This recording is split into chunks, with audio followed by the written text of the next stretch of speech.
Então, damos agora início à nossa aula da Escola de Aprendizes do Evangelho. Vamos unindo os nossos corações e buscando trazer aqui conosco a figura amiga de Jesus. Jesus querido, estamos aqui em seu nome para aprendermos os seus ensinamentos, para aprendermos a desenvolver essas potencialidades do bem que trazemos em nosso ser. Nos fortaleça, Jesus, para que tenhamos a força e a coragem de vencer os obstáculos com muita fé, na certeza da nossa capacidade de superação, que possamos ter a força para praticarmos tudo o que estamos aprendendo com essa doutrina, com este livro de estudo de férias, tão importante para nós, que nos mostra que somos responsáveis pelo nosso destino e que quanto sofrimento podemos impedir se aprendermos a utilizar as oportunidades que o Pai nos oferece. Por isso te pedimos, Jesus, que tenhamos a lucidez para compreendermos todos os ensinamentos que são dados a nós neste curso, que tenhamos essa força de colocarmos em prática diariamente, pois é através de muito insistirmos, de praticarmos, é que tornaremos as nossas atitudes, os nossos hábitos benéficos em algo assim automático, que possamos assim nos desligarmos e nos conscientizarmos ainda dos nossos pensamentos, das nossas atitudes inadequadas, que nós às vezes nem percebemos, mas causam tanto mal para o nosso equilíbrio. E esse curso nós agradecemos a Deus que nos dá a oportunidade desse despertar de mentes, de coração, para que mudemos assim a nossa postura diante da vida e encontremos a felicidade e o equilíbrio. Vamos nos unindo a toda a equipe do plano espiritual que nos acompanha, aos benfeitores encarregados deste curso, que com certeza estão unidos a cada um de nós, nos inspirando, nos amparando, nos fortalecendo, para que possamos ser vitoriosos nessa jornada. Vamos sentindo o amparo que cada um recebe do seu mentor individual, de tanta sustentação que recebemos nesses momentos especiais que nos encontramos aqui reunidos. Apesar do distanciamento físico, os nossos corações estão unidos e estamos, sim, acolhidos pela equipe espiritual. E assim, agradecendo a Deus, a Jesus, nós iniciamos o encontro desta noite, oferecendo a todos a prece que Jesus nos ensinou. Pai nosso que estás no céu, santificado seja o vosso nome. Venha a nós o vosso reino. Seja feita a vossa vontade, assim na terra como no céu. O pão nosso de cada dia nos dai hoje. Perdoai as nossas dívidas, assim como perdoamos os nossos devedores, e não nos deixeis cair em tentação, mas livrai-nos de todo mal, que assim seja. E finalizando a nossa preparação, a ligação com toda essa equipe espiritual, com os alunos espirituais que com certeza também estão conosco, nós vamos cantando o hino dos aprendizes do Evangelho.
Todos conseguiram finalizar, então, o livro, a leitura, o áudio? Ui. Nossa, entrou de novo aqui. O áudio também conseguiram ou ainda não?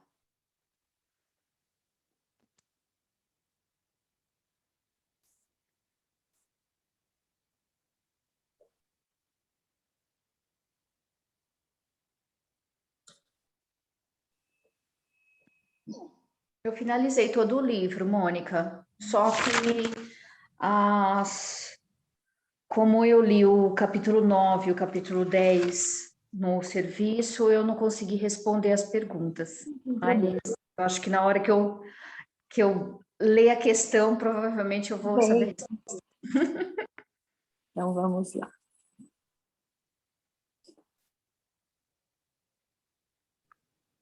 Eu deixo ela responder todas as minhas, tá, Mônica?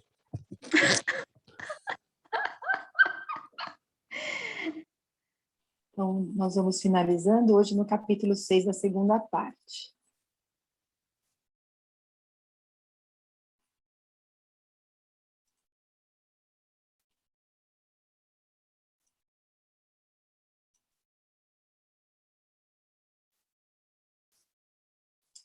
Então, capítulo 6 da segunda parte, intitulado Alvoradas do Reino do Senhor. Então, naquele dia, nós terminamos, então, o capítulo, semana passada, com a morte, não é, da Lívia, de todos os cristãos, no circo romano, ali naquela arena. E o Públio, sendo homenageado pelos serviços prestados ao Senado, naquele momento ele sente, né, aquele mal-estar, retorna para a casa dele, onde ele tem aquele diálogo, depois sabendo da morte da Lívia, que estava presente naquele evento ali, naquele meio dos cristãos. Então, naquele dia, diz Emmanuel, quando as feras famintas estraçalhavam os indefesos adeptos das ideias novas, toda uma legião de espíritos sábios e benevolentes, sobre a égide do Divino Mestre, lhes rodeava os corações dilacerados no martírio, saturando-os de força, resignação e coragem para o supremo testemunho de sua fé. Então, esse capítulo já mostra para nós, não é? Quanto amparo aquelas pessoas que estavam ali oferecendo a vida para Jesus receberam. Então, veja bem, ele fala em legiões de espíritos. Então, a imensidade, né? Muitos e muitos, uma legião de espíritos, então, de espírito qualquer, não. Espíritos sábios e benevolentes. Então, espíritos de muita luz, evoluídos, ali amparando todos aqueles corações que iam passar por um testemunho da fé, por um momento de tanta dor, né? E ali nós vimos como Deus nos ampara. Nós nunca somos desamparados quando estamos dando testemunho do Evangelho.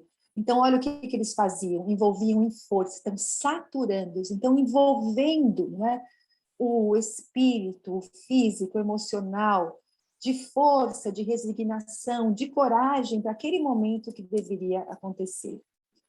Então, esse capítulo já mostra para a gente, vai narrar, então, esse momento, né, onde todos aqueles espíritos foram retirados ali dos seus corpos, no momento em que as feras iam para cima deles para arrancar, despedaçá-los. Então, especificamente ali de Lívia, ele diz que no momento em que a fera avançou, o perispírito dela já foi desligado, então ela sentiu um impacto, não é, daquela fera, mas apenas isso, porque já aqueles benfeitores amigos colhendo todo aquele grupo, em Lívia em especial, o grande amigo, depois que acompanhava ela, o Simeão. Então, aí ele vai mostrar o que aconteceu na chegada desse grupo e da Lívia no plano espiritual, onde eles foram levados, como eles estavam. Então, mostrando para a gente o que acontece quando retornamos à pátria espiritual, e especificamente aquele grupo. Então, vocês se lembram de os principais passos dessa trajetória de Lívia ao retornar ao plano espiritual? Oi, Andressa. Eu respondi aqui que Lívia, ao acordar no plano espiritual, vislumbrou a imagem de seu amigo Simeão e foi amparada por uma caravana de amigos de luz, junto com todos que haviam participado do desencarne coletivo. Em seguida, partiu para uma nova morada celestial ao lado de seus companheiros do caminho, momento em que teve a oportunidade de novamente se encontrar com o Mestre Jesus e ouvir suas palavras consoladoras. Após uma palestra renovadora do Mestre, Lívia foi instruída por Simeão para missões do trabalho santificado no plano espiritual. Muito lindo, não é? Todo o amparo. Próprio Jesus, veja, Jesus, então, numa região tão longe, né? A gente, novamente, ele vem ali até aquela região do plano espiritual para acolher aquelas pessoas que, em nome dele, deram a sua vida. Então, nós vimos também ali que mesmo naquela dor toda, a Lívia, ela pede, não é? Para que aquele momento ele seja menos doloroso. Porque por mais que ela viu que ela se entregou em nome de Jesus, fica a saudade daqueles que ficam. Então, quando nós desencarnamos, por mais que somos acolhidos, que somos fortalecidos, nós passa por aquele momento de perturbação, por um momento que há de dor, por mais compreensão que nós temos. Então, ela pedindo essa força para que aqueles benfeitores possam fortalecê-las, porque principalmente ela deixou aqui na Terra o marido dela numa situação ainda que ela via tão dolorosa, né, da falta de entendimento e também, né, da saudade dos filhos. E a Lívia também ela vai na hora procurar, claro, todos os amigos de martírio, e procura por Ana. Ana, que se tornou a sua irmã, né, espiritual, com quem ela compartilhou os seus momentos mais íntimos. Ana, que apresentou Jesus para ela. Quer dizer, que sintonia entre esses dois espíritos, não é? Então, ela procura também por Ana. Quer dizer, Ana também está ali, ela também foi amparada, socorrida. E Simeão, então, responde que Ana não estava ali porque Jesus precisou conservá-la ainda algum tempo na Terra. E quando nós estamos lendo, a gente até pode se perguntar, puxa, por que então a Ana ficou? Por que não foi a Lívia? Porque se fosse assim, talvez o Públio não teria o aproveitamento necessário. A dor da separação da Lívia é que deu a ele essa entrega com Jesus, ele explica, né? Então, seria Ana que iria passar o conhecimento da vida de Jesus para ele. Então, eles descrevem, né, essa região espiritual de profunda beleza onde eles foram levados. Nessa região onde eles ouvem um cântico, coisa linda, né? Um cântico que eles não conseguem nem, que até Emmanuel fala indescritível, porque os acordes, a beleza é tão superior que não consegue nem descrever com com as palavras ainda tão materiais.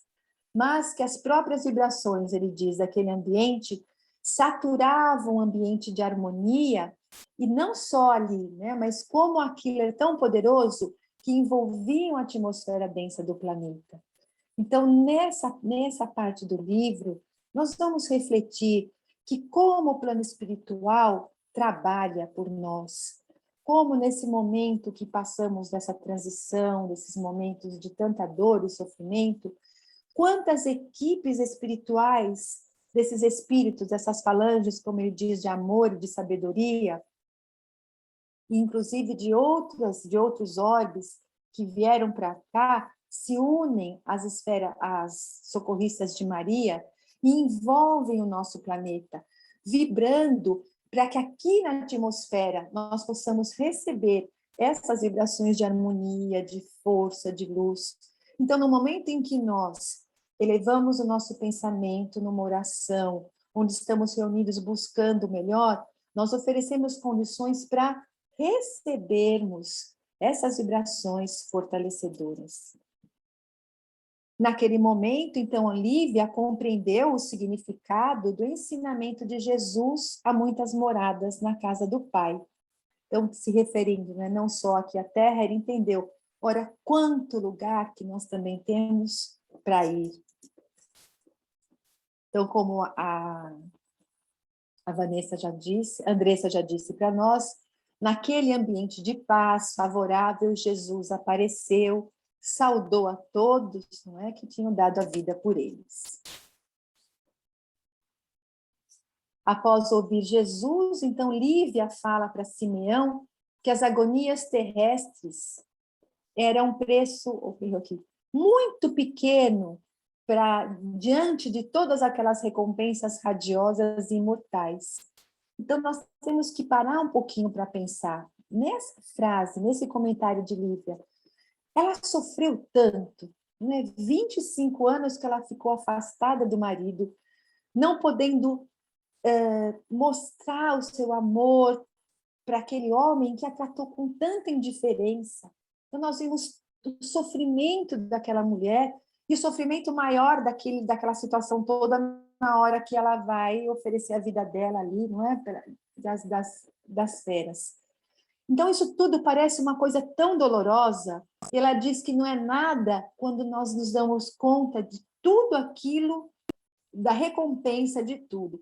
Então, isso assim, nós passamos por situações difíceis aqui, às vezes é uma doença, outras vezes é uma situação financeira mais difícil, muitas dificuldades, obstáculos. Então, nós não podemos reclamar, nós temos que, com isso, pensar, bom, o que está acontecendo está sobre o amparo divino. Então, se sabemos que temos a lei da ação e da reação, e que somos responsáveis por aquilo que estamos vivenciando, vamos ter essa resignação, a força, a coragem de fazermos o melhor e de confiarmos em Deus.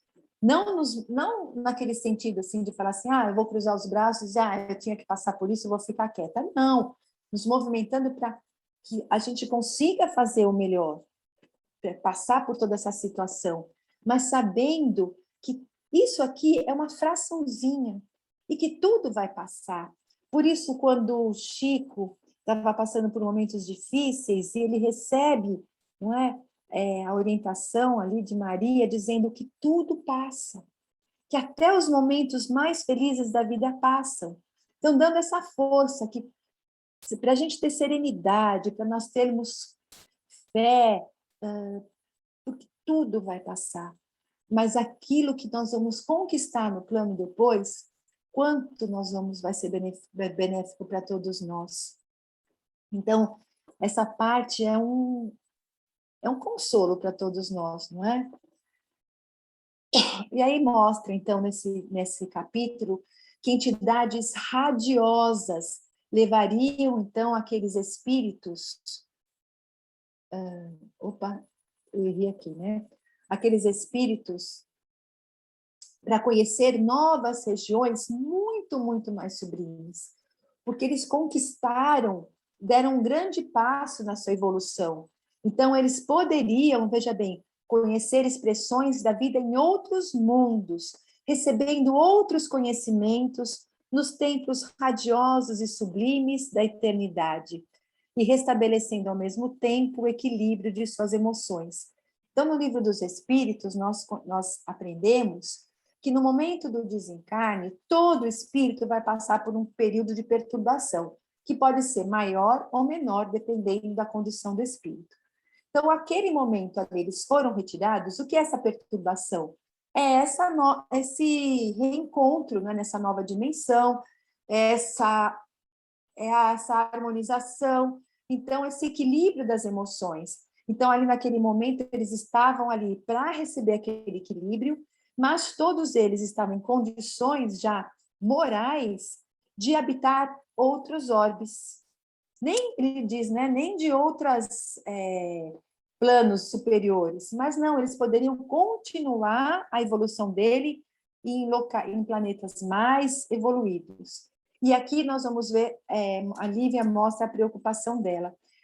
Ela ainda se sentia tão presa, não é, ao seu grande amor, que ela humildemente pede permissão para voltar para as sombras da terra e erguer ali, como ela diz, no lodaçal do orgulho e das vaidades impiedosas, o companheiro do seu destino. Então, quando o espírito atinge já esse grau evolutivo de tanto amor, ele abdica de poder até ir para outros lugares melhores para auxiliar aqueles que são caros ao seu coração. E aqui nós lembramos que foi exatamente a mesma postura de Bezerra de Menezes. Quando ele fez 50 anos do desencarne dele, do retorno dele, né, ao plano espiritual, ele, numa homenagem a ele, naquela homenagem vem então a Celina como uma emissária de Maria, convidando Bezerra que ele poderia então habitar esses novos orbes para continuar o processo evolutivo dele. E ele humildemente diz a Celina que se fosse permitido pedir alguma coisa, que ela pedisse à Mãe Santíssima permissão para ele permanecer na Terra, porque enquanto ainda houver uma lágrima de um brasileiro aqui, que ele pudesse estar aqui conosco, enxugando essas lágrimas, nos amparando.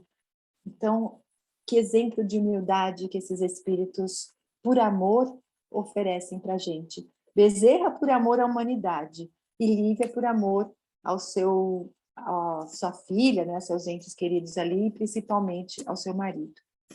Então, ela pede permissão para que ela pudesse protegê-lo em espírito, para que um dia ela também pudesse trazê-lo aos pés de Jesus, e isso foi permitido.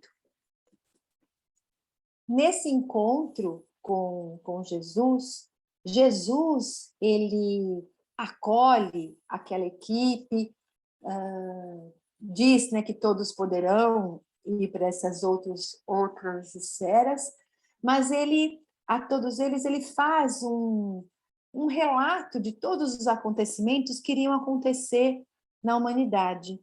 Então, no trechinho que começa, nas moradas infinitas do Pai, não é? E vai até trabalhemos com amor na oficina do mundo vindouro, ele vai dizer que esses espíritos ali, aquilo foi só um começo, que muitos outros ainda darão a vida por ele, por conta de tantas coisas que ainda iriam acontecer. Então, se cada um puder falar aquilo que lembra, o que achou de significativo, dessas profecias que Jesus fez.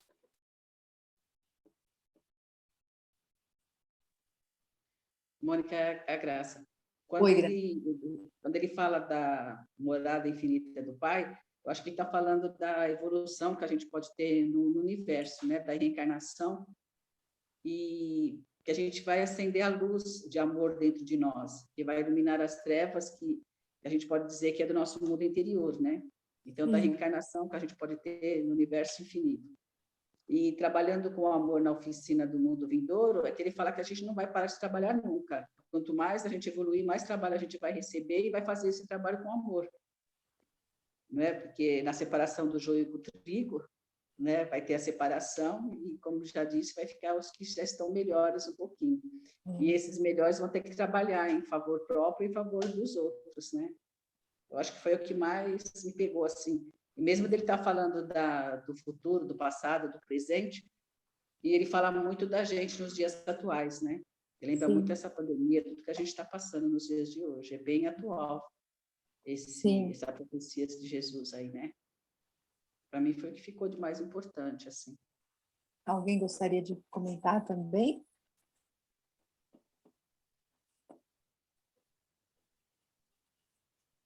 Tem uma parte, Mônica, que eu achei bem interessante, assim, que o momento que ele fala que ainda terá os abusos religiosos, mas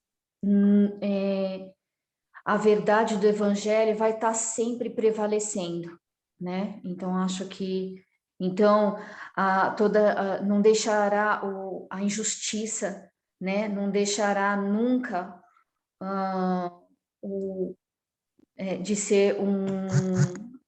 de prevalecer o amor ao seu rebanho. É uma das coisas que eu achei bem que me tocou assim bastante. Mais alguém?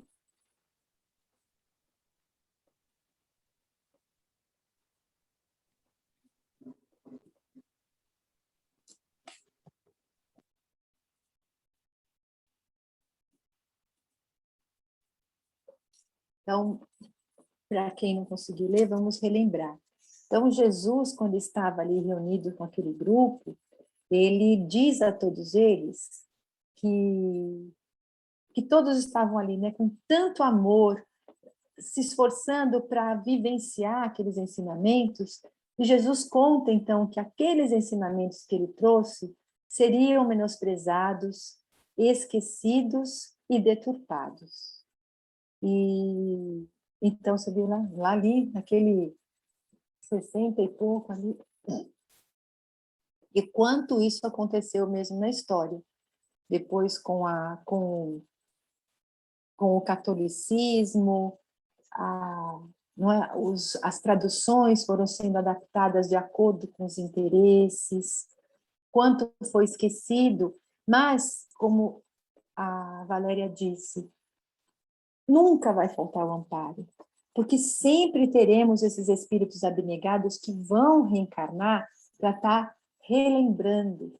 Foi por isso que Jesus também falou que enviaria o Consolador prometido, que iria restabelecer todas as coisas e relembrar o que seria esquecido. Então, quando ele estava encarnado, eu já tinha falado isso. Quando ele deu essa frase, significava o quê? Que as coisas iriam ser menosprezadas, esquecidas e deturpadas. Quando Francisco de Assis reencarna, qual foi a tarefa dele? De não fazer também relembrar a simplicidade dos ensinamentos de Jesus, daqueles ensinamentos que estavam tão deturpados naquela igreja que estava já tão direcionada só à luxúria, ao luxo, aquelas hierarquias, aqueles rituais todos, e ele veio com a simplicidade. Já a primeira coisa dele é restabelecer a lembrança do momento simples do nascimento de Jesus. Então, foi Francisco de Assis que na época do Natal, criou o primeiro presépio, para que as pessoas pudessem se lembrar do nascimento mesmo daquele homem tão extraordinário.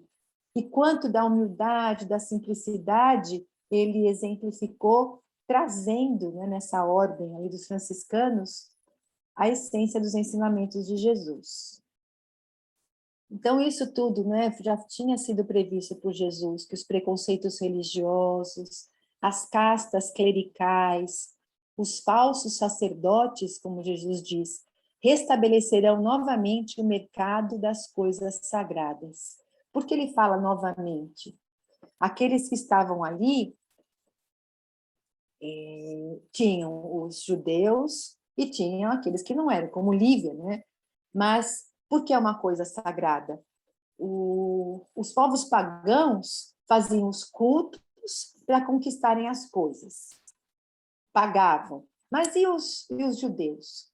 Os judeus, apesar de serem monoteístas, eles também, com o passar do tempo, foram deturpando os ensinamentos dali que foram trazidos por Moisés em relação, pelo menos, aos 10 mandamentos. Então, falava que era para não roubar, para não matar, e mesmo assim, se falava para não matar, como eles poderiam aceitar o apedrejamento?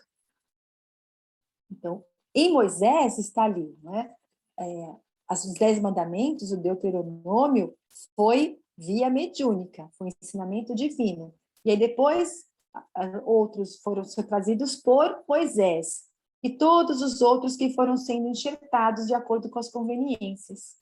Então, o que era a coisa sagrada também? Jesus no templo, quando fala da destruição no templo, ora, eles ali querendo vender os animais para serem oferecidos como uma barganha. Olha, Deus vai me ajudar se eu oferecer esse sacrifício em troca. E quanto mais rico, mais caro, muito mais fácil de você conquistar as coisas. Então, aquilo tudo estava deteriorando a fé daquelas pessoas. Então, isso que Jesus disse, isso está acontecendo agora, mas mais para frente também vai acontecer. Por que falso sacerdote? Porque aquele que é um sacerdote, ou seja, que realmente se coloca naquela posição de ser um servidor de Jesus, não vai fazer isso. Mas, não é, aqueles que ainda estão iludidos pela matéria, pelo poder, acabam se deixando desvirtuar. Muitos ainda morreriam por amor a ele e por desejarem propagar a verdadeira mensagem do Evangelho. Então, quantos, não é, ainda essa perseguição aos cristãos, durante quanto tempo aconteceu, e depois isso, tempos depois, já não tínhamos mais as mortes nas arenas, mas quantos verdadeiros religiosos morreram queimados, né, nas fogueiras, porque iam contra esse comércio que a igreja fazia, das vendas das indulgências, desse deturpamento, não é, das escrituras. Então, quanto aconteceu ali na época, lá na Europa, quando depois da mudança para sair o catolicismo, quando começaram a surgir as ideias novas ali, com Lutero, o John Huss. Então, quanta coisa aconteceu, quanto essas pessoas verdadeiramente cristãs que se abraçavam a Jesus foram mortas. E é o que Jesus disse, mas apesar de todas essas iniquidades, então de todas essas injustiças, desses erros, dessas coisas tão ruins, a verdade sempre estará junto dos corações de boa vontade. Jesus estará sempre presente, amparando a todos e amando especialmente suas ovelhas perdidas. Então Jesus disse que sempre estaria conosco, junto daqueles que já compreenderam, fortalecendo e sustentando, mas especialmente preocupados com aqueles que ainda se perdiam, se desviavam desse caminho. Falou do Consolador, então, prometido, né? Que através dele o seu verbo se manifestaria novamente no mundo, para as criaturas desnorteadas no caminho escabroso. Então, Jesus, ele encarnou aqui na Terra, naquele momento, por amor a todos nós. Jesus veio com uma promessa que ele tinha feito àqueles expatriados de Capela, quando Jesus convidou aqueles espíritos para virem nesse mundo, auxiliar no progresso desse mundo, ao mesmo tempo onde eles iriam aprender o amor, aprender a humildade, aprender a vivenciar as leis divinas. E naquele encontro ele diz que ele não desampararia. Então, Jesus reencarna aqui, claro, para todos nós, para que esses corações pudessem sentir a força dessa verdade, desse chamamento. Mas também as coisas, como ele diz, iriam, né, se deturpar. E ele diz, olha, que ele mesmo, que o seu verbo se manifestaria novamente no mundo. Então, ele não diz os seus ensinamentos, porque seu verbo? Porque ele mesmo estaria ali comandando esse movimento. No Evangelho segundo o Espiritismo, nós temos o capítulo 6. E o capítulo 6 é o único capítulo que quando nós vamos ver ali a orientação dos Espíritos, né, a mensagem dos Espíritos, o que ele está escrito? Sempre assinado por quem? O Espírito de verdade. E quem é o Espírito de verdade? É o próprio Jesus. Então, ele mesmo veio comandando todos aquele grupo de espíritos, trazendo essa verdade. Então, no capítulo 6, não é, no advento do Espírito da Verdade, o próprio Jesus diz, não é? Em 1860, não sei se vocês lembram, eu vou ler aqui, ó. Venham como outrora, entre os filhos desgarrados de Israel, trazer a verdade e dissipar as trevas. Então, essa frase que está aqui, né, na instrução dos Espíritos, no capítulo 6, mostra que Jesus que está comandando. Agora, vocês imaginaram se ele assinasse Jesus. Se sem nada disso, o Espiritismo, a doutrina já foi tão combatida, imagina se ele falasse, sou eu, Jesus, que estou comandando. Ele comandava esse grupo, né? Esse Consolador. E aí Jesus, então, continua. Sim, amados meus, porque o dia chegará no qual todas as mentiras humanas hão de ser confundidas pela claridade das revelações do céu. Então, todas as escrituras dizem, não é, dessa época que nós estamos vivendo hoje, como a Graça comentou. Então, Jesus já disse, um dia o quê? Quanta coisa, o que é o bom, o que é o correto, está sendo deturpado, as pessoas estão confundindo. Então, Jesus já disse, isso tudo ia acontecer, assim como disse Isaías, como João já falou, tudo isso que conhecendo as nossas tendências, eles conseguiram ver que essas coisas iam se misturar. Mas Deus estava no comando. E principalmente nessa hora de transição, onde a Graça comentou, na hora da separação do joio e do trigo, realmente vai ter muita mistura. Mas mesmo que essas mentiras humanas, né, são confundidas, a claridade do céu sempre vai prevalecer. Porque um sopro poderoso de verdade e vida varrerá toda a terra, que pagará, então, a evolução dos seus institutos, os mais pesados tributos de sofrimento e de sangue. Então, isso daqui é uma leitura, né, que nós estamos tendo do que estamos vivenciando hoje. Né? O que nós estamos vivendo não é castigo divino, mas é simplesmente o resultado das nossas ações. É a lei da ação e reação acontecendo. Então, a terra, não é? Vai parar tributos de sofrimento e de sangue. Quando quer dizer isso? É a própria vida, não é a dor.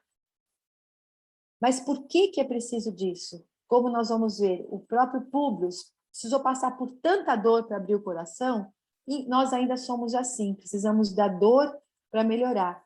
Então, Jesus diz que, exausto de receber os fluidos venenosos da ignomínia e da iniquidade de seus habitantes, o próprio planeta protestará contra a impenitência dos homens, rasgando as entranhas em dolorosos cataclismos.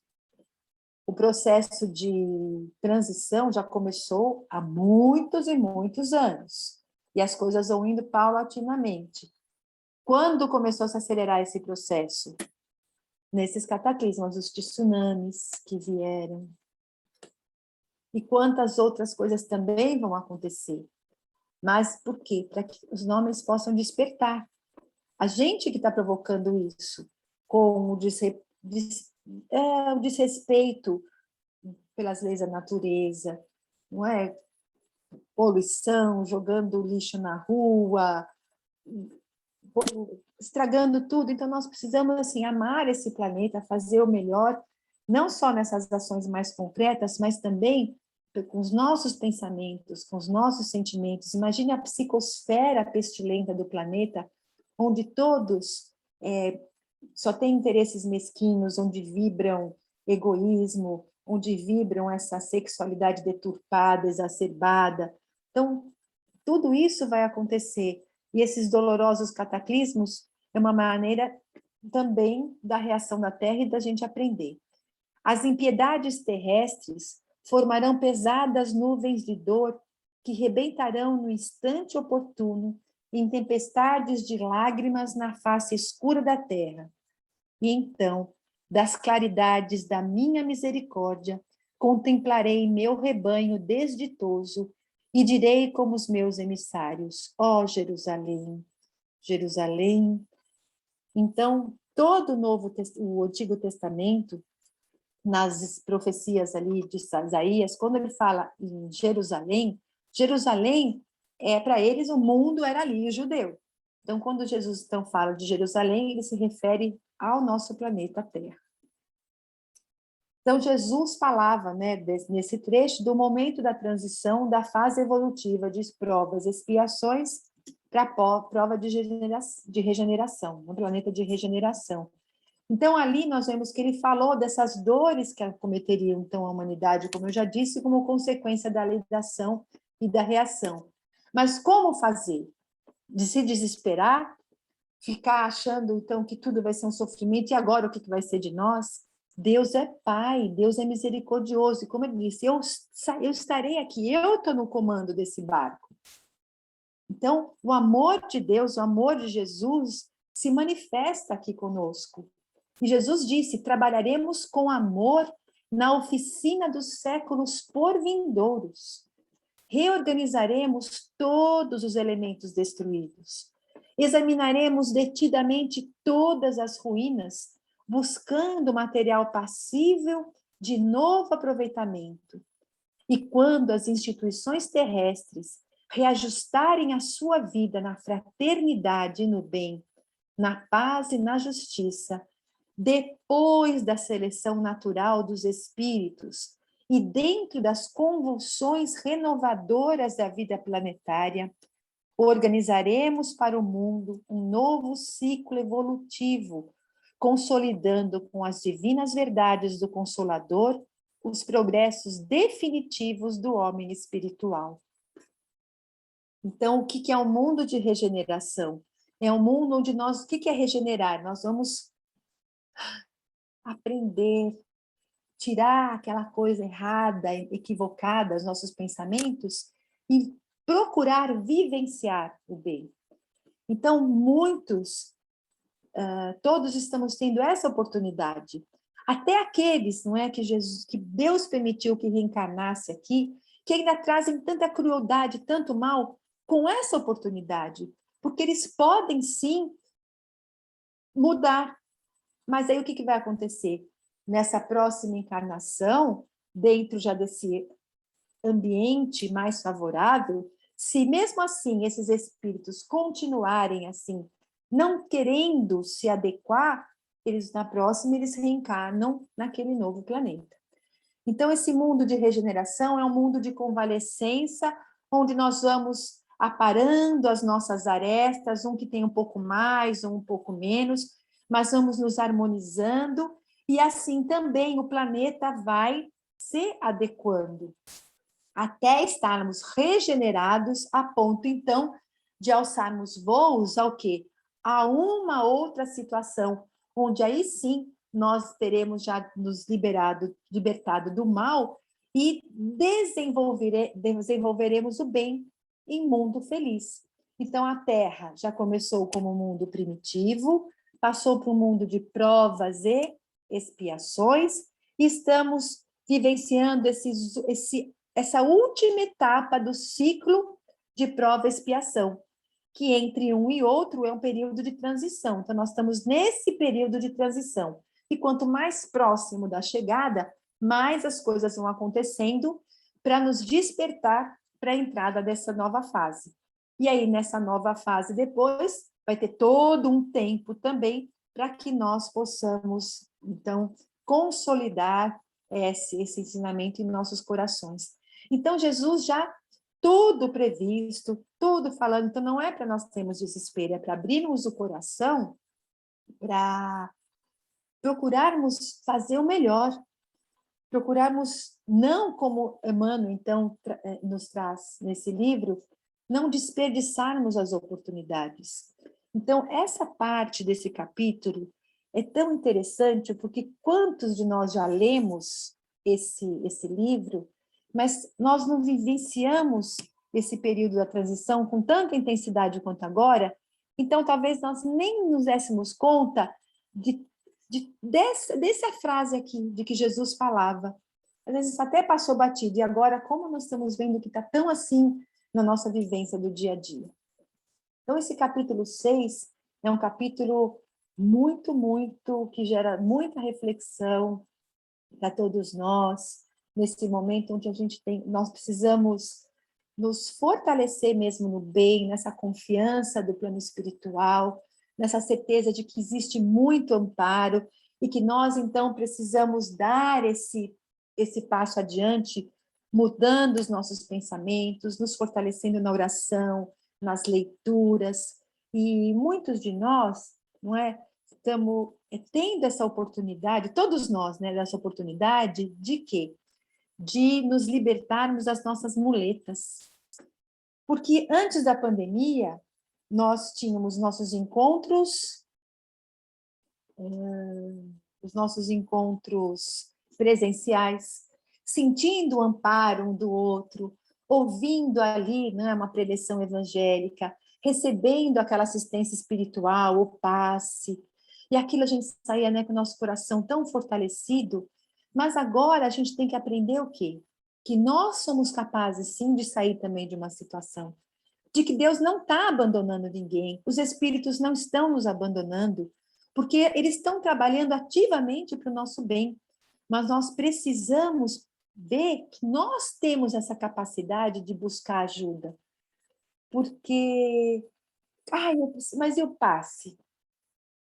O plano espiritual ocupa. O passe não é uma transmissão de fluidos espirituais e materiais? Ora, quando nós estamos em oração, em estudo, em oração, o plano espiritual está captando esses nossos fluidos, essa nossa energia física, e ele armazena, e com isso ele manipula.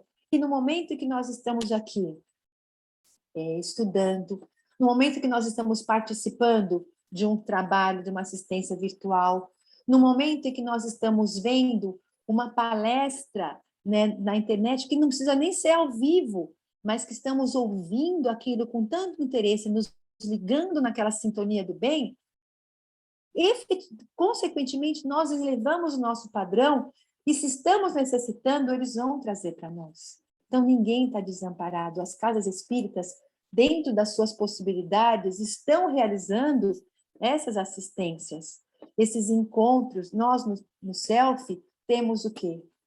Esses cursos.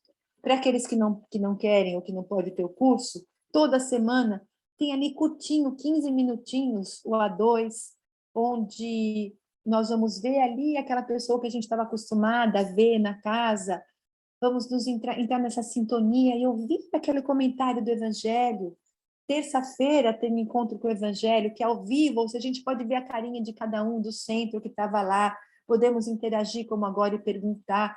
Então, são momentos tão importantes para todos nós, temos tanta oportunidade de ouvir palestras boas, que antes não era possível, porque era numa casa, na outra. Agora a gente pode ouvir ali, ó, ao vivo, acompanhando no YouTube, no Face, no Instagram. Se não podemos na hora, podemos acessar depois. Então, quanta coisa! Nós não estamos desamparados, não é? Olha, uma desobsessão, eu não tenho. Ora, mas se nós oramos e falamos, Senhor, me fortaleça, me ampare, que eu possa fazer o melhor, os benfeitores amigos estarão, sim, realizando esses trabalhos, porque eles querem o nosso bem e o bem daquele irmãozinho infeliz que está ao nosso redor. Mas é isso, nós precisamos aprender a dar esse passo, a não ter essa dependência, que se eu fosse numa casa espírita, eu vou ser ajudado. É abrir esse horizonte, ver isso tudo que está escrito aí. Porque senão, só espírita que ia ser um privilegiado, e as outras doutrinas, as outras religiões que não têm uma desobsessão, né, por exemplo. Então, eles iam ser condenados a uma obsessão eterna. Deus trabalha através dos seus mensageiros para toda a humanidade. Então, os nossos fluidos são utilizados. Claro que tem terapêuticas que são mais eficazes que as outras, por conta da nossa participação. A gente, quando vai à casa espírita, a gente abrimos o coração, queremos ser amparados, e temos essa orientação, vamos mudar o pensamento, nos fortalecer no bem, para que possamos melhorar. E o que é isso? Se não é resgatar o ensinamento de Jesus, que várias vezes nós vimos nesse livro, e que está no Evangelho direto. Aprendemos, mudemos o nosso posicionamento, sigamos em frente, e o que Jesus disse, não peques mais, ou seja, não cometemos os mesmos erros que nos levaram a essa situação difícil, como Jesus disse, para que não aconteça coisa pior. Se nós já recebemos algo benéfico, sabemos que aquilo não é bom e vamos continuar, as situações vão ser mais dolorosas. Então, vamos olhar essa oportunidade, os acontecimentos de hoje como essa oportunidade bendita de um grande aprendizado, de algo assim maravilhoso que temos. Estamos vinculados à dor, mas que nos fortaleçamos para que não caiamos, então, nessas teias do infortúnio, que é o nosso capítulo 7. Então, esse capítulo 7, já vamos entrar com a morte, né, de Calpurnia. Depois, nós vimos, então, que ali já não temos mais a Calpurnia, não tem a Lívia. Então, com tudo isso, Plínio ficou mais tempo em casa, mas por pouco tempo, porque ele não resistiu às investidas de Aurélia, que, para se livrar de Flávia, suborna uma serva para colocar veneno em seus cosméticos. Lívia, por isso, adoeceu, apresentando erupções cutâneas, fraqueza e desânimo. Saúl de Giórias, por sua vez, despeitado com a sublime e fraternal afeição entre Flávia e Agripa, que nesse tempo já tinha retornado ali para casa, ele envenenava o coração de Plínio sobre a infidelidade da esposa e do irmão. Então ele estava assim corroído pelos ciúmes, achando que estava acontecendo alguma coisa entre os dois, e foi ali também envenenar o Plínio. Por isso, por conta de toda esse envolvimento, o Plínio resolve partir em viagem para Gália e levar a Aurélia em companhia dele. No dia de sua partida, Saúl, mas ele estava planejando, né, um plano muito diabólico. Então, no dia que o Plínio disse que ele iria embora, e que ela deixar a esposa dele ali, ele ficou danado da vida com toda aquela fofoca toda lá, o Saúl, então, colocaria em prática seu plano. E conta, então, para Plínio que ele iria ajudá-lo a dar um flagrante em Flávia e Agripa. E arma toda uma cilada, ele tinha entrada livre, né, naquela casa. Então, o Saúl sabia diariamente, o Agripa ele conversava com a Flávia, ela tão doente, tão fraca, e ele realmente transformou aquele amor que ele tinha num amor fraternal. Como Saúl sabia de tudo isso, ele convida Plínio, e Plínio, que já tinha se despedido de todos, ele vem, então, sem ser visto ali à noite, e escondido observou a esposa, o irmão, e tirou conclusões equivocadas do carinho fraterno entre eles. Aquele seu orgulho, aquilo vem à tona, e eles brigam, né? E uma briga que nós vimos muito feia. E para que a coisa estava numa situação tão crescente, que o Plínio achava que era capaz até de matar o seu irmão. E para que ele não cometesse esse crime, ele vai embora. Saúl aproveita aquela situação e mata Agripa. A Flávia ouviu a discussão, não é, no outro quarto, ouvindo que os dois estavam brigando, seu coração ali, de repente o silêncio sai e o Saúl se aproveita de tudo e apunhala, não é? E apunhala o Agripa. E sem saber de nada, o Plínio segue viagem. Num primeiro momento, a culpa do homicídio cai sobre ele. Mas Ana conta que viu Saúl sair sorrateiramente da propriedade. Esse acontecimento mexeu com as estruturas mais íntimas do senador. Então, quanta dor, mais uma desgraça naquela família. E Ana, então, encontra uma oportunidade de falar mais intensamente, falar sobre Jesus, sobre o perdão. Como, depois desse capítulo, então, vai mostrar como Públio reage ante essas palavras tão profundas de Ana a respeito dos conceitos cristãos. Que conceitos? De amor, de caridade, de perdão. Então, vocês lendo esse capítulo, né? Como é que vocês me respondem isso? Qual foi a reação do Públio diante desses ensinamentos de Ana a respeito do que Jesus falava sobre amor, caridade e perdão? Alguém gostaria de falar? Então, na verdade, ele ficou surpreso, né, a receber a visita da sua serva, que aos seus olhos era uma pessoa inculta e simples, né? Então, ele recebeu dela a maravilhosa síntese da filosofia humana, repassando no seu espírito o seu doloroso passado. Muito bem, exatamente. Então, já foi a primeira lição. Quer dizer, todo aquele orgulho de casta dele, né, de que aqueles inferiores eram pessoas insignificantes, aquela mulher, uma escrava, quanta beleza interior, quanta sabedoria ela estava ali, e na simplicidade passando para ele. Então, essa simplicidade e sabedoria, como a Andressa também disse, foi o que mais tocou aquele coração. E ao ouvir sobre o perdão irrestrito, ele refletiu muito. Porque Ana falou o quê? Que jamais devemos julgar para não sermos também julgados. Contou, né, da passagem de Jesus de perdoar não 70 vezes, mas 70 vezes, 7 vezes. E com isso, aquilo calou tão fundo o seu coração que ele passou a reavaliar suas atitudes passadas, tentando compreender os ensinamentos do Nazareno. E nesse instante, ele realmente faz aquela viagem interior, e se entrega com toda a sinceridade nessa autoobservação. E ele diz: quero perdoar e não posso. Quero julgar neste caso. Que caso? Gente, foi o Plínio mesmo que matou? Será que foi o Saul?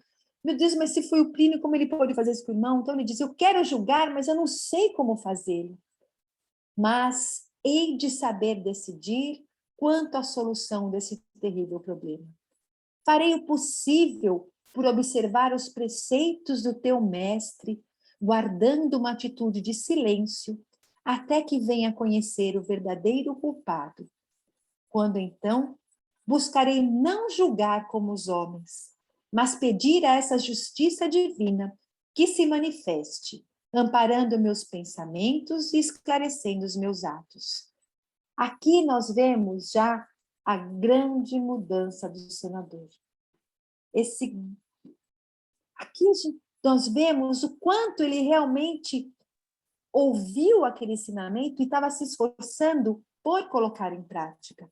Então, aqui, cada um de nós tem que se fazer uma análise. O que nós estamos fazendo com tudo que nós aprendemos nessa doutrina? Por que a doutrina nos diz desse autoconhecimento? É fazer essa leitura sincera. Ele diz: eu quero, mas eu não posso ainda. Mas não se desesperar. Mas o que ele diz? Ele se entregou a Jesus. Eu confio. Eu sei que o Senhor vai me ajudar. Eu sei que eu vou conseguir, porque eu vou me esforçar. Eu vou fazer aquilo que eu quero. E é atitude de silêncio. É nós, naquele momento que vem aquele comichão para retribuirmos uma injúria, ou falarmos aquilo que recebemos alguma coisa que nós não gostamos. O que ele diz? Vamos procurar ficar em silêncio e serenidade para que as nossas atitudes e palavras não causem mal maior. Então, aqui está uma grande lição para o nosso aprendizado, que vemos também aonde?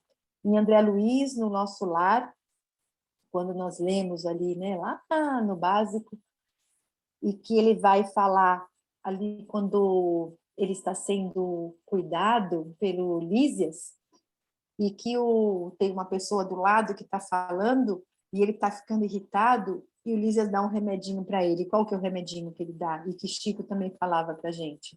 Um copo d'água. Mas como um copo d'água vai fazer eu melhorar? Não, fica com água na boca. Figurando até passar aquele momento do impulso, que é o famoso também, conta até 10. Então é isso, né? E olha só, buscar, não julgar como os homens, porque nós julgamos sempre vendo só um lado da questão, mas para que a justiça divina se manifeste. Então, que nós possamos nos esforçar para termos também essa postura diante das coisas. E nisso tudo, então, Saul acaba procurando Araxes, porque ele já não aguentava mais. Ora, aquele que ele achava que era também um seu outro rival estava morto. O marido tinha ido embora. E as investidas dele não davam em nada. Então, ele vai lá procurar Araxes para pedir uma fórmula para que a Flávia se apaixonasse por ele. Mas quando ele chega lá, claro, Araxes, um grande médium, como nós já vimos, né, grande no sentido de uma mediunidade muito intensa, muito ampla, ele, quando encontrou com ele, já percebeu tudo que estava ali ao redor dele, leu as coisas que tinham acontecido e falou para ele que sabia que ele tinha assassinado o amigo. E então, nós vimos que o Saul ameaça ele. Então, o Araxes ameaçado finge, não é, que ele vai dar, então, uma fórmula para ele e que aquela fórmula, então, seria o quê? O desejado elixir do amor. E diz para que se ele bebesse aquilo, a Flávia iria se apaixonar por ele. Mas, na verdade, nós vimos que aquele elixir era um veneno poderoso que lhe tirou a vida, porque ele também tinha medo de que o outro lá, com certeza, iria matá-lo. Bom, nesse capítulo vai falar, então, do Plínio, não é? Que ele permaneceu fora de Roma por 3 anos, acabou abandonando a Aurélia, porque a Aurélia também o traiu, e a Aurélia, por sua vez, acabou sendo morta pelo seu novo amante por também traí-lo. Públio, ao saber da morte de Saul, acreditou que fosse a justiça divina e acreditou ser ele o assassino de Agripa. Recordando a recomendação do espírito de Flamínio, lembra que quando nós terminamos o capítulo, que ele vê o Flamínio, ele diz, perdoa, perdoa e perdoa. Então, lembrando, né, que Flamínio falava do perdão, e também se lembrando dessas recomendações, os ensinamentos que Ana passava para ele, daquelas lições de Jesus, calcadas, então, no Evangelho, procurou resolver o problema do perdão e da piedade.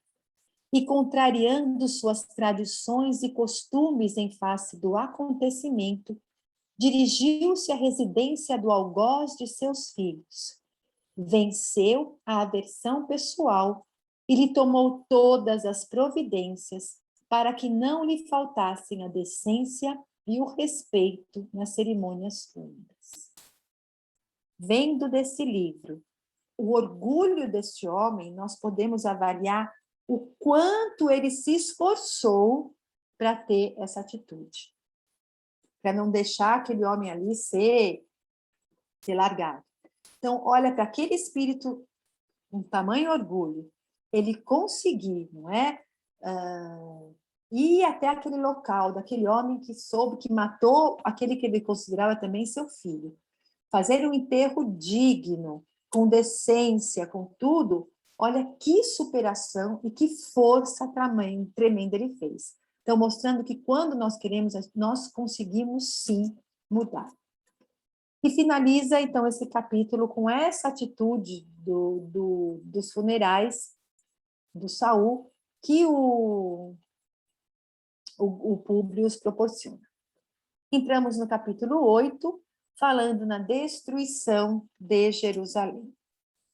Então, passam-se 10 anos desde aquele momento da morte do Agripa, não é? E também da morte de Saul. Estamos já no ano de 68. Naquela época, Vespasiano era imperador de Roma. E Vespasiano era amigo pessoal de Públio. E, naquela época, a Judéia, ali, toda aquela região, os conflitos estavam maiores ainda, mais ainda do que na época de Jesus. Os motins aconteciam, eles queriam a libertação. Então, o que acontece? Roma estava tomando as atitudes para debelar, não é, essa situação. E aí, como o Públio já tinha vivido tanto tempo naquela região, o Vespasiano, então, pede ajuda daquele senador para a pacificação daquela Judéia ainda em guerra. E na viagem de retorno a Jerusalém, Públio revive os velhos tempos, quando era feliz na companhia da esposa. E ele se lembra do filho. Onde será que estaria seu filho? No fundo, ele acreditava que o filho dele não estava morto, né? Então, aquelas recordações voltaram com toda a força. Os pareceres do senador foram utilizados com êxito, apesar dele se sentir amargurado com tantos massacres. Então, foi tanta guerra, tanto sangue, não é? Mas ele conseguiu, junto com seu amigo lá, colocar um pouco de ordem naquela região. Então, os exércitos estavam ali entrando, não é? Com toda a força, conseguindo dominar ali aquele povo judeu. Então, na véspera da queda de Jerusalém, então, quem que era? O Tito, né? O comandante Tito era filho do Vespasiano. Então, foi nessa época aí que teve a queda lá do templo de Jerusalém, que Jesus já tinha falado, foi nesse acontecimento. Então, na véspera da queda de Jerusalém, quando já se lutava corpo a corpo no interior da cidade, e apesar de todos os cuidados de que eram cercados, Públio e o amigo Pompílio Crasso foram capturados pelos rebeldes. Levados ao gabinete judeu, o líder deles, André de Gioras, não foi reconhecido de imediato pelo senador, mas o velho chefe identifica. Então, naquele momento, nós vimos que todo o ódio, né, aflora lá do André de Gioras. Quem gostaria de me dizer como foi o encontro de Públio e André de Gioras?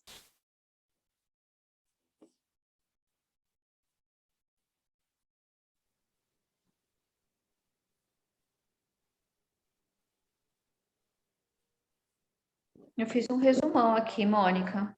Pode falar, Valéria. O Públio foi capturado em uma das missões militares com o seu amigo Pompílio, né, que também era senador lá, e levado a um casarão onde se reuniam os chefes inimigos, né, e apresentado ao André de Gioras. André, com a sua astúcia e satisfação de finalizar a sua vingança, e Públio com o seu orgulho, sem desassombro, com o reencontro dos dois, né? Então, na verdade, faltou uma parte aqui, né? Eu fiquei para metade. Eu não finalizei meu raciocínio. Então, os dois, a hora que o André de Gioras, na hora reconheceu ele, e aí o Públio, quando ouviu o nome do André de Gioras, passou um filme revivendo tudo aquilo que ele fez com o filho, né, dele, e com o pedido do André de Gioras, e na memória do Públio, ele não via, assim, como que se diz? Nenhum grande malefício, né, para ele, assim, não teve grandes consequências, ele achou, né, que aquilo não tinha, aquele encontro dos dois no passado não teria tido grandes malefícios para que ele tivesse toda essa vingança nos olhos, né, como ele estava vendo lá. Porque ele acreditava que o filho dele, né, tinha fugido e voltado lá para os braços do pai, né? Isso. Muito bem. Então, como nós vimos, né? Então, finalmente chegou o dia da vingança. André de Gioras, então, mandou amarrar o Pompílio e o Públio e determinou que um soldado tirasse o coração de Pompílio. Então, começou pelo Pompílio para deixar o Públio ainda com mais dor, né? Porque ele sabia da amizade daqueles dois. Para Públio, determinou uma pena mais amarga. Chamou Ítalo, um escravo de sua casa, e ordenou que ele queimasse as pupilas do senador com um ferro em brasa. Então, aqui nós vamos ver, ele foi cegado. Então, lembra-se daquele sonho que o Flamínio falou para ele, de que quando ele era o Públio, ali o avô dele, ele pedia, ele ordenava que os seus escravos cegassem os seus inimigos. Então, nós vemos aqui ação e reação.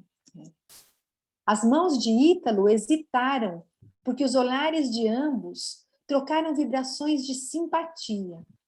Mas, em seguida, o calor feriu para sempre as pupilas claras do senador. É muito lindo de ver, né? Você vê, ele foi criado como um escravo, e no momento que eles se olham, você vê a ligação do espírito, né? Que caria assim, daquele magnetismo, aquela energia que o Ítalo não conseguia fazer. Mas ele era um escravo e precisava obedecer o seu amo, ali, o seu senhor. André, em meio aos ruídos, às espadas, já lutando no interior daquele ambiente, dirige-se ao senador para falar-lhe ao ouvido. Vou revelar-te agora quem é Ítalo, o teu algoz do último instante. Então, toda a vingança dele não era simplesmente ele querer matá-lo, mas que ele soubesse que quem estava causando tanto mal foi seu próprio filho, que o seu filho tinha sido escravo dele. Mas um golpe violento fez André cair desmaiado, enquanto Ítalo, apunhalado, caía morto sobre o senador. Os chefes da resistência foram presos e seguiram para Roma, onde seriam sacrificados nas festas comemorativas da vitória. Públio visita as horas na prisão e fica sabendo que Ítalo era Marcos. E nós vemos que o Públio visita, mas já também sem aquele sentimento de tanta arrogância. Mas é que aquilo que ele disse, eu preciso te falar uma coisa, ficou ali, né, martelando na cabeça dele.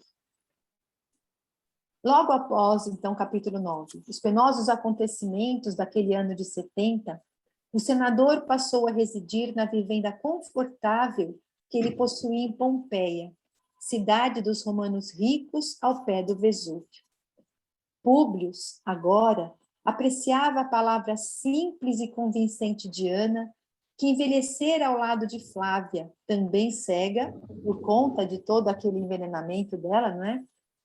Por força das circunstâncias, o senador conseguia agora meditar nas lições do Evangelho. E aí o que ele diz, esse diálogo, né, dele com Ana. O que mais me assombrava, dizia Públio Lentulus impressionado, é que Jesus não era, que se soubesse, um doutor da lei ou sacerdote formado pelas escolas humanas. Sua palavra, entretanto, estava como que ungida de uma graça divina. O olhar sereno, indefinível, penetrava o fundo da alma, e o sorriso generoso tinha a complacência de quem, possuindo toda a verdade, sabia compreender e perdoar os erros humanos. Então, veja, ele aprendendo e procurando vivenciar os ensinamentos de Jesus, ele ali falava do encontro dele com Jesus. Então, por isso dele descrever daquele olhar, do sorriso, né, de todo o gesto de Jesus. Então, ele continua. Seus ensinos, diariamente meditados por mim nestes últimos anos, são revolucionários e novos, pois arrasam todos os preconceitos de raça e de família, unindo as almas num grande amplexo espiritual de fraternidade e tolerância.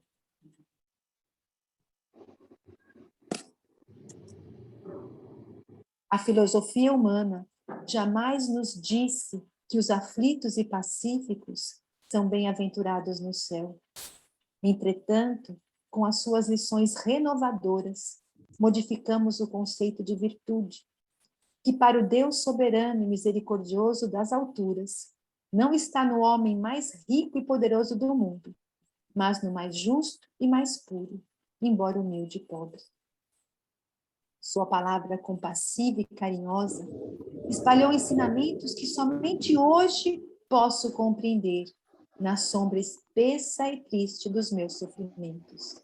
Então, aqui, além de já ter aceitado Jesus, você vê, ele deixou por terra toda aquela tradição dele do culto aos deuses romanos, né? Aquelas entidades, aquelas divindades todas.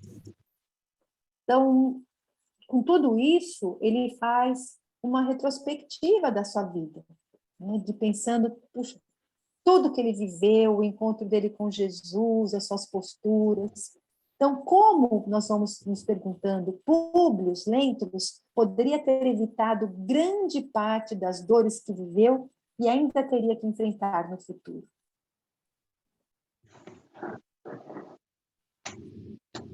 Eu posso responder? Pode, Cecília.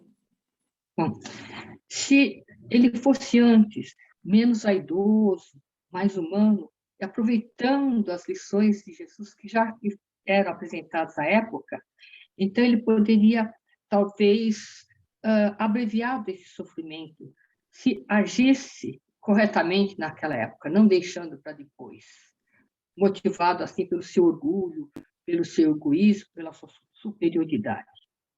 Então, ele começou a entender que as lições do Cristo, como um ensinamento imortal da humanidade e do amor, da humildade, do amor, da caridade e do perdão, era uma lei soberana e misericordiosa. Agora, cego, ele poderia compreender melhor e refletir sobre os ensinamentos cristãos, através da dor, não do amor, como ele poderia ter feito, para continuar a sua existência terrena. Tudo bem. Então, vamos... Opa. Então, nós vemos que essas conversas entre os três após o jantar era muito comum e representava mesmo um alívio, né, para ele e para sua filha Flávia. E então, após o jantar, eles sempre discutiam a figura de Jesus, das suas lições.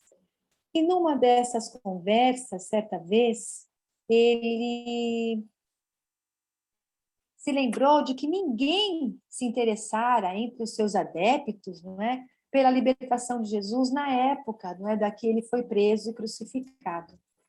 E Ana imediatamente diz que não, que alguém fora pessoalmente até o governador para interceder pelo mestre. E o senador então pergunta quem teve aquele gesto nobre.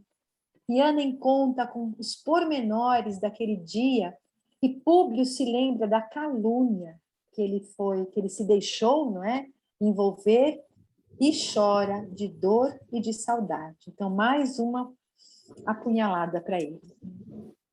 Plínio Severus, pelos méritos conquistados nas Gálias, fora transferido para Roma, onde, pela correção do proceder, embora tardiamente, conquistara a posição respeitável e brilhante. Naquele ano de 79, acompanharia a comitiva do representante do imperador em viagem a Pompeia. Públio, Flávia e Ana viviam uma vida tranquila ali, como nós já vimos. E esse capítulo vai mostrar o desenlace de todos. A cidade estava em festa por causa dessa visita da comitiva do imperador. E os Lentulus estavam muito ansiosos porque depois de tantos anos conseguiriam rever Plínio. Plínio, que teve uma vida não é tão desregrada, tão devassa, depois, quando ele caiu em si, tinha vergonha de procurá-los novamente. Então, ele queria voltar por cima, como ele diz, né? Então, todos aqueles anos deram para ele, né, interiormente, ele se sentia digno novamente. Que acontecimentos, então, aguardavam Públio Lentulus e toda a sua família em Pompeia, naquele ano de 79, ali, quando Plínio retornava junto com aquela comitiva para homenagear o senador?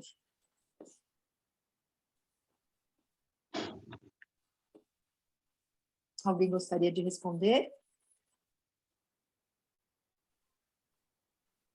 Posso falar? Pode. O seu genro, o Plínio Severo, promete levar os três de volta para Roma, na casa onde eles viviam antes, no Aventino, a fim de viverem juntos e dar-lhes o amparo necessário, já que os dois estavam certos.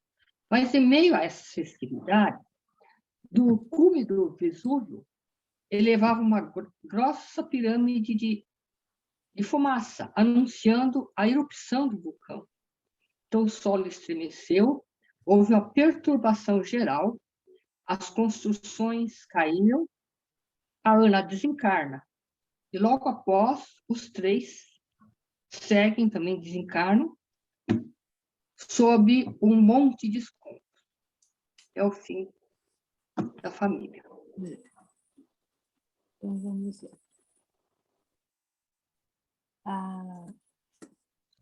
O que é muito bonito, né, nessa parte aqui é que naquele momento ali que eles estão todos estão ali, né, da explosão ali do Vesúvio e que as colunas, não é, caem, mais uma vez a mostrar o amparo do plano espiritual. Então, naquele momento, Lívia estava ali em espírito, não é, com outros benfeitores, em oração, para que pudessem acolher aqueles seus amores naquele momento do desencarne. Então, após comovedora prece, ela pousa as mãos sobre a fronte de Públio e ele dá o último suspiro. Durante vários dias, legiões de espíritos volitam nos céus de Pompeia, colaborando no desencarne coletivo. Depois de longa perturbação, Públio, Flávia e Plínio despertaram ali mesmo sobre o túmulo da cidade destruída. Então, aqui nós vemos que a condição espiritual deles, eles dizem que foram parados, como tantos ou toda a cidade, mas eles continuaram ali, né, no próprio ambiente espiritual da cidade. Então, quando eles despertaram, aí sim que eles foram encaminhados. Em vão, o senador invocou a presença de Ana, na penosa ilusão da vida material, persistindo no organismo perispiritual as impressões da cegueira material. Então, ele desencarnou, mas ainda não enxergava por conta né, como diz, da percepção da matéria. Mais alguns dias recobra a visão e reconhece os entes amados. Ali estavam Flamínio, Calpurnia, Agripa, Plínio, Pompílio Crácio, mas em vão os olhos do senador procuravam por Lívia. Foi então que Flamínio explicou que Lívia continuava ligada a seu coração, mas o grupo ali presente era de espíritos ainda apegados à terra, informando que lhes cabia planejar novas reencarnações onde pudessem se redimir. Então, Flamínio, né, acolhe o Públio e conta muitas coisas para ele. Então, o que o Flamínio diz ao amigo Públio, recém-chegado ao plano espiritual?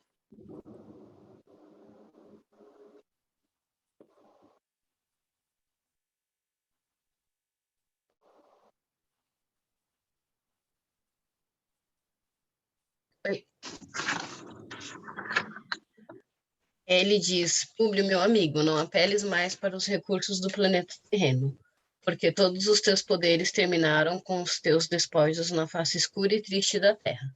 Apela para Deus Todo-Poderoso, cuja misericórdia e sabedoria nos são dadas pelo amor de seu Cordeiro, que é Jesus Cristo. Isso mesmo. Então, a gente vê como a gente, quando retorna para o plano espiritual, nós estamos ainda muito vinculados à Terra. Então, parece que tudo é a mesma coisa. Ele fala assim, olha, meu filho, calma, né? As coisas são diferentes agora. E ele informa, então, que Públio não poderia ver Lívia enquanto, né? Ela já falou. E conta para ele que a Lívia sempre permaneceria ali do lado dele, em rogativas sinceras pelo reerguimento dele. E diz também que aquele grupo, não é, precisaria retornar, quando ele diz ali, é a reencarnação, que só novas experiências poderiam dar a eles esse reajuste com as leis divinas que eles tanto necessitavam.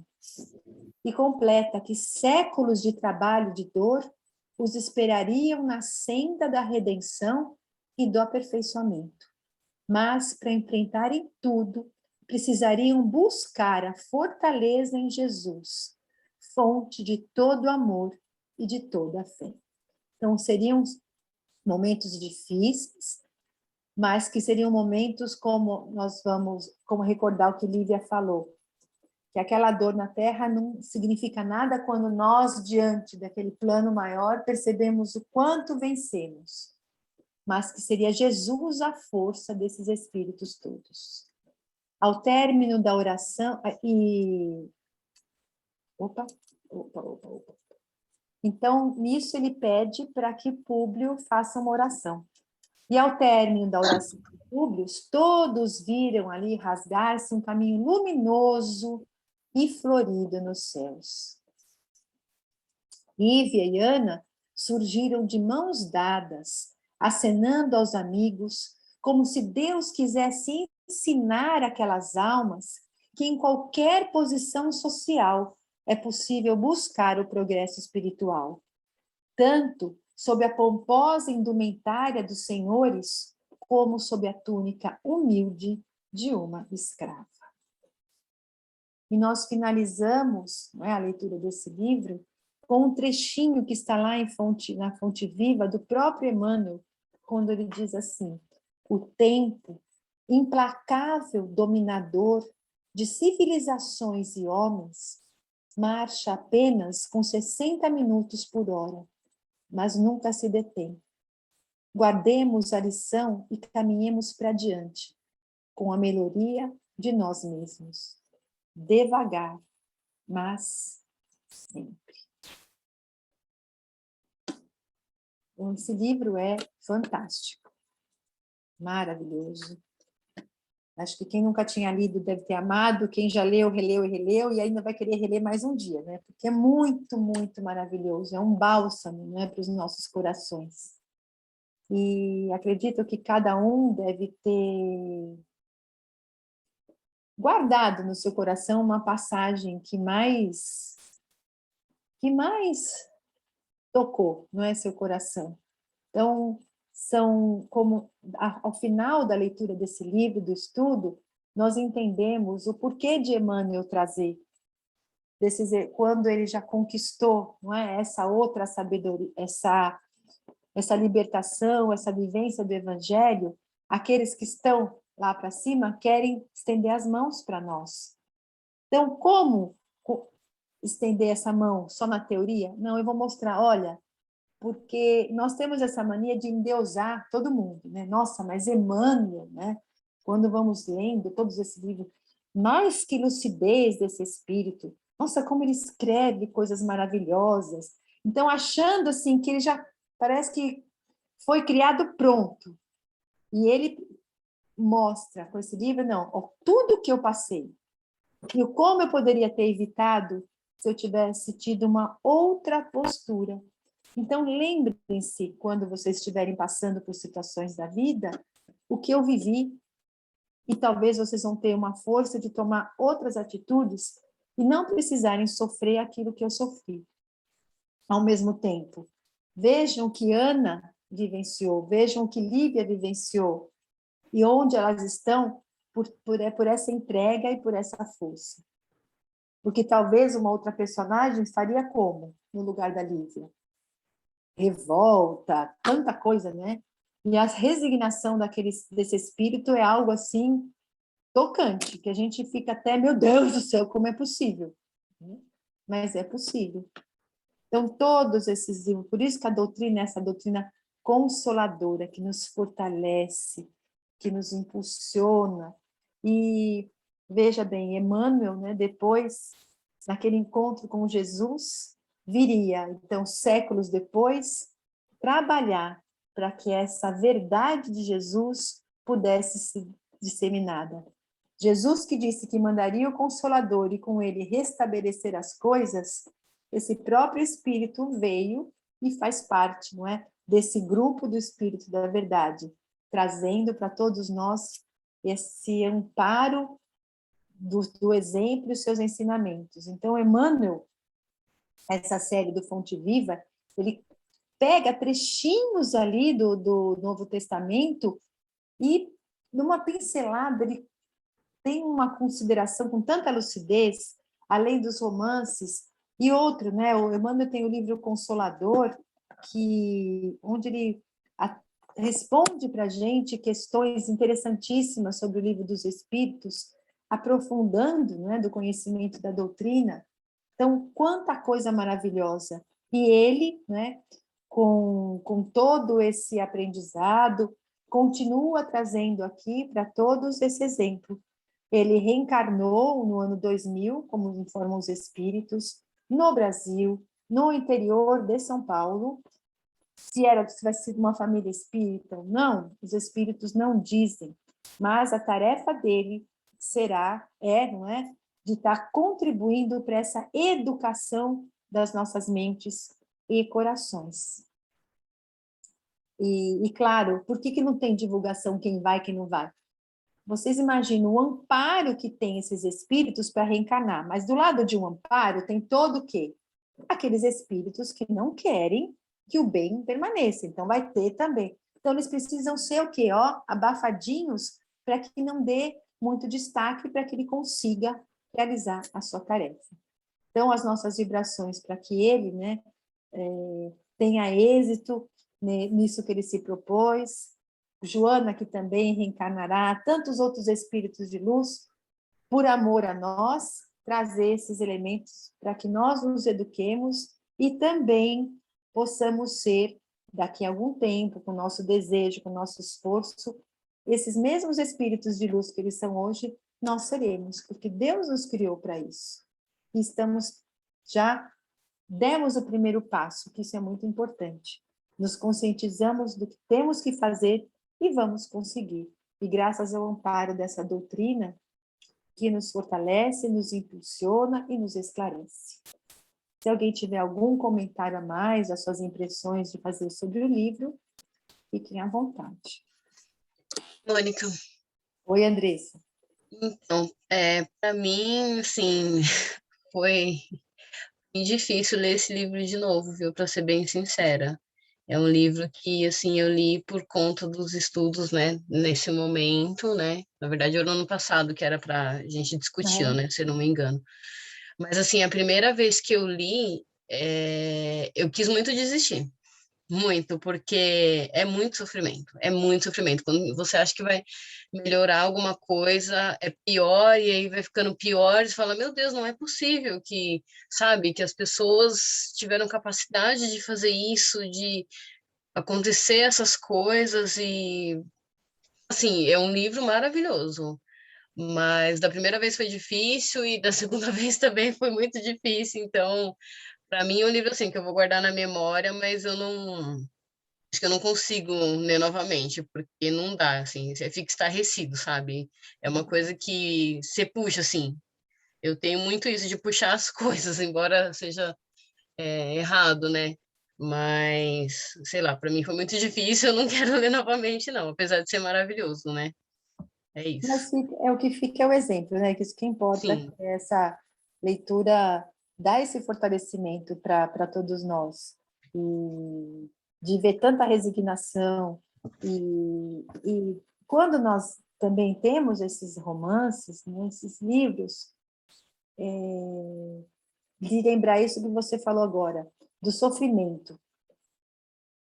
E acho que não tem um de nós que um dia não falava, ai meu Deus, se eu soubesse que eu fui na outra vida, ia ser mais fácil para eu fazer algumas coisas. Imagina se um de nós foi a Fúvia, foi a Aurélia, foi o Saul, foi o André, foi aquela, esqueci o nome dela agora. Lá. Oi? O Sulpício lá, O chefe Sulpício, aquela a escrava lá que envenenou, a que sequestrou o menino.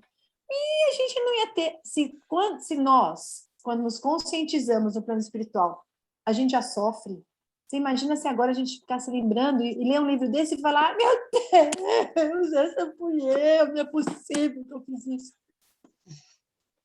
Não é Eu um acho, pecado, assim, completando o que a Andressa comentou, eu acho assim, é muito sofrimento, ele é maravilhoso pelo ensinamento, sim. mas esse sofrimento, né, que a gente vê, que a gente sofre a cada página, eu acho que é uma coisa para a gente ficar alerta, né? É um alerta, uma luzinha vermelha que está acendendo na nossa vida, para a gente tentar, né? Não que a gente consiga ser perfeitinho, mas em algumas situações a gente parar para pensar, né? Como ultimamente o Plínio o Públio já estava fazendo isso, né? Desde o momento lá do julgamento do Saul, não, vamos ponderar, né? Vamos parar para pensar. Então, acho que falta esse nosso parar para pensar, contar até 10. Né? Eu falo nós, para a gente generalizar, para não ficar tudo na minha roça, tá bom? Pô, água na boca, né? Como o Chico falou. Sim, A sim. gente não fala. É. Quando você falou de colocar água na boca desse exemplo, eu falei, nossa, haja água para eu colocar na boca, então, porque... Vamos Uma viver com água garrafa na de 2 boca, litros. Andressa. E, ó, nós falamos, e chega na hora, a gente esquece da água, né? Talvez a gente está com água na boca, até a gente cospe para poder falar. Então, vamos pensar. Fala, Beth. Eu não sabia dessa história ainda, né? É terrível. Tá baixinho. Ai, deixa eu aumentar aqui. Eu estive em Pompeia. Uma pena que eu não sabia dessa história na ocasião. Agora eu sei. Né? Eu ouvi? Deu para ouvir, sim. Terrível. Mônica, É terrível. É. Mônica, Oi. falando para a Andressa, daqui 20 anos você lê outra vez esse livro, porque eu li isso há uns 30 anos atrás 2 vezes e li agora. E é a mesma emoção. Agora, uma coisa que a gente vê quantas encarnações de dor e sofrimento. E nós estamos aqui reencarnados, e Jesus disse, eu quero misericórdia e não sacrifício. Então, nós temos 2 opções, ou ir pelo amor ou ir pela dor. Então, o trabalho, ele quer que a gente seja misericordioso, que trabalhemos muito, que façamos muita caridade, que quando as provas chegam, nós estamos mais amadurecidos e elas são abrandadas. Nós temos que passar como um aluno que está na escola, que tem que fazer a prova, ele tem que fazer, não tem jeito. Nós estamos aqui assim, temos provas para ver se a gente passou de ano. Mas que a gente preparado, você passa melhor. E o preparo é a caridade, é o amor ao próximo e aproveitar todas as oportunidades que a gente tem de servir, não é só aprender. Ah, eu sei, mas é pôr em prática, que é isso que a doutrina nos ensina. Tudo isso que a gente está aprendendo não é para guardar, mas sim colocar na prática, através do trabalho, através da modificação, que isso, todas essas leituras ajudam a gente a se modificar assim. Porque a gente vai entendendo, vai abrandando o coração, sem revolta, porque às vezes passa-se por provas, ai, como, né? Até Deus parece que ele é um homem igual a gente, que está falhando, permitir. E não é assim. Nós trazemos essa bagagem, todos nós, senão a gente não estaria mais aqui, reencarnado. Então, aproveitemos e vamos regaçar as mangas.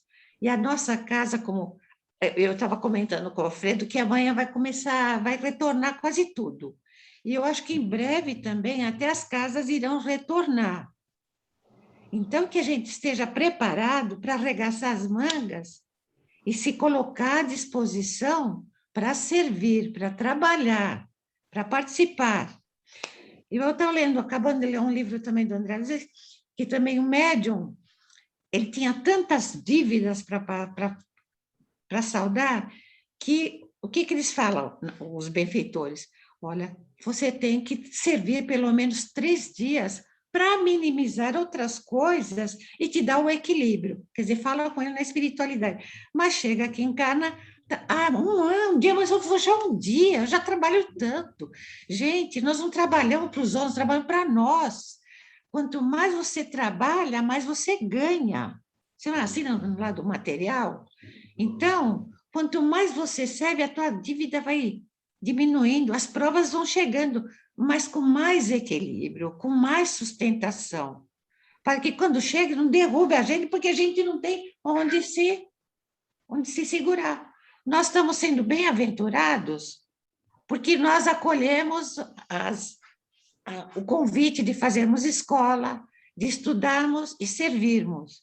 Porque nós estamos aqui aprendendo, servindo, nós estamos fazendo parte dessa live que dá tanta sustentação a cada um de nós e nos nossos lares, porque é como se fizéssemos evangelho. Cada trabalho é um evangelho que se faz em casa e a espiritualidade está aqui presente. Então, e aqueles que foram convidados, que toma um passe, é convidado a fazer escola, chega na hora de fazer escola, não dá tempo, fazer evangelho não dá tempo, assistir isso, aí volta outra vez com problemas, sempre com problema. E agora estão desesperados para que se abra a casa. Então, a casa, como diz o De Luca, não é só um pronto-socorro espiritual, mas é o centro, é uma escola bendita para educar as nossas almas. Então, o que é essa escola? O aprendizado que faz a gente mudar a maneira de pensar. Não ser coitadinho o tempo todo, eu preciso, me ajude. Tá bom, e quando a gente trabalha, a gente tem uma equipe de amigos sempre dando uma força para a gente, sempre um amparo, a gente não está só nunca. Então, é tão bom servir, parece que a gente está mais próximo de Deus. E uma casa espírita, realmente, é uma escola, é um segundo lar da gente, onde a gente recebe tanto amparo e apoio.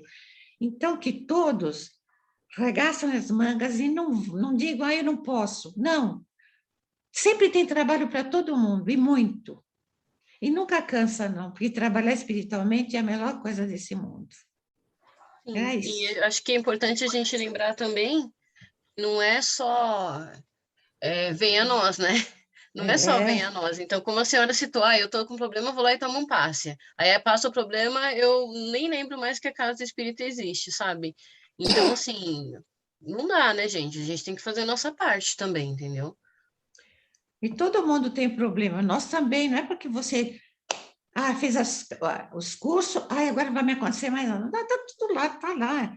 Nós somos alunos e tem que fazer, tem que estudar e tem que fazer as provas. Elas chegam, mas a gente está mais sustentado e fortalecido por companheiros, pelo plano espiritual e por tudo aquilo que a gente aprende e acaba entendendo que tudo vai passar, né?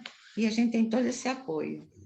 E é um prazer a gente estar todo mundo junto novamente, trabalhando logo em breve, se Deus quiser. É isso.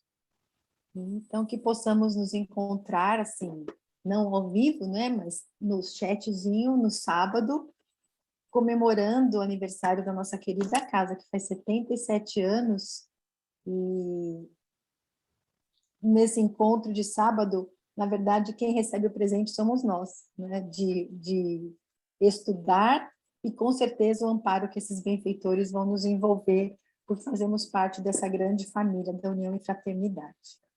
Então, vamos encerrando o nosso encontro de hoje. Alguém gostaria de fazer as vibrações?